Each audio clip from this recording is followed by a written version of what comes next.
സംഖ്യകൾക്ക് മതമാണ്, മതം മാത്രമാണ് ആയുധം. അതിൻ്റെ ഏറ്റവും പുതിയൊരു തെളിവ് കൂടി തിരുവനന്തപുരത്ത് നിന്നും പുറത്തു വരുന്നുണ്ട്.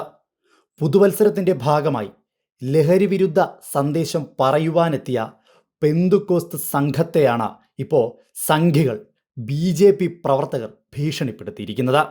തിരുവനന്തപുരം ആറ്റിങ്ങൽ അഴൂരിലെ പെരുങ്കുഴിയിലായിരുന്നു ഈ സംഭവം അരങ്ങേറിയത്. പെന്തുക്കോസ്ത് സംഘത്തെ ഭീഷണിപ്പെടുത്തുന്ന മതഭ്രാന്തന്മാരായ BJP പ്രവർത്തകരുടെ ആ ദൃശ്യങ്ങൾ ആദ്യം നമുക്കൊന്ന് കാണാം. ഇവിടെ ഒരു ക്രിസ്ത്യാനികളും ഇല്ല, ഇവിടെ ഒരു ബന്ധുക്കോസ്താനും ഇല്ല.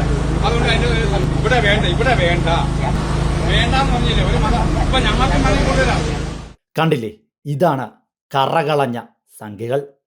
അവർ പറയുന്ന വാക്കുകളിലുണ്ട്, ഇവിടെ നിങ്ങളുടെ ആൾക്കാരില്ല, ക്രിസ്ത്യാനികളില്ല, ഇവിടെ ഹിന്ദുക്കൾ മാത്രമേ ഉള്ളൂ. അതുകൊണ്ട് ഇവിടെ നിങ്ങൾ, അതായത് ന്യൂ ഇയർ സന്ദേശം, പുതുവത്സരാശംസകൾ പറയുവാനെത്തിയ പെന്തുക്കോസ്ത് സംഘത്തോടാണ്, നിങ്ങൾ ഇവിടെ യാതൊരുവിധ ആശംസകളും പറയേണ്ട ആവശ്യമില്ല, നിങ്ങളുടെ ആൾക്കാർ ഇവിടെയില്ല, ക്രിസ്ത്യാനികൾ ഇവിടെയില്ല, ഞങ്ങളുടെ കുറേ അടിമകളും മാത്രമേ ഇവിടെ ഉള്ളൂ, അതുകൊണ്ട് നിങ്ങൾ ഈ പരിപാടി വച്ച് കെട്ടി തിരിച്ചു പോകണമെന്ന്.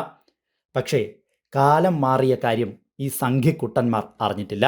ഇതിനിടെ മറ്റൊരു യുവാവ് ഈ സ്ഥലത്തെത്തുകയും, അതായത് മതഭ്രാന്ത് തലയ്ക്ക് പിടിക്കാത്ത മറ്റൊരു യുവാവ്, ആ യുവാവ് സ്ഥലത്തെത്തുകയും പരിപാടി തുടരുവാൻ ആവശ്യപ്പെടുകയും ചെയ്തു. അതേ തുടർന്നാണ് ഇത്തരത്തിലുള്ള സംഖ്യകളുടെ മതഭ്രാന്ത് അവിടെ നടക്കാതെ പോയത്.